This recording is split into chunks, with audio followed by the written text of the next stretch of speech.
محکمہ صحت کی ٹیم اور ڈاگز پولیس نے مچھر کالونی محمدی کالونی میں عطائی ڈاکٹروں کے خلاف آپریشن کیا۔ اس دوران مختلف کلینک سے 10 جعلی ڈاکٹروں کو گرفتار کر لیا۔ چھاپہ مار ٹیم نے کلینک سے جانوروں کے علاج کے لیے استعمال کی جانے والی بڑی تعداد میں ادویات اور انجیکشن برآمد کر لیے۔ یہ لوگ ہم نے پکڑے ہیں جن کے پاس جو ہے کوئی ڈگری نہیں ہے، جو الیگل پریکٹس کر رہے ہیں اس کا ایلوپیتھی کا، اور دوسری بات یہ ہے کہ یہ جانوروں کے انجیکشن سے استعمال کر رہے ہیں۔ ان میں 99% یہ جانوروں کے انجیکشن استعمال کر رہے ہیں، جو یہ ایک ثبوت یہ ہمارے پاس ہے۔ برآمد کی جانے والی ادویات پر ایکسپائری ڈیٹ از خود تحریر کی ہوئی ہیں۔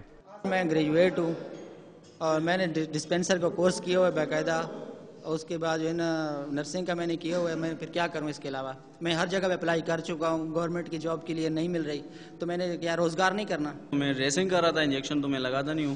ڈریسنگ کر رہا تھا تو صاحب آئے، مجھے ہاتھ سے پکڑ کے موبائل میں بٹھا دیا۔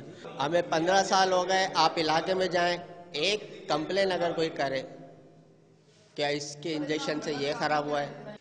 عطائی ڈاکٹر صرف مچھر کالونی میں ہی نہیں بلکہ شہر کے مختلف علاقوں میں موجود ہیں، جن کے خلاف کارروائی ناگزیر ہے۔ کیمرہ مین قاسم خان کے ساتھ عمران حفیظ، ڈان نیوز، کراچی۔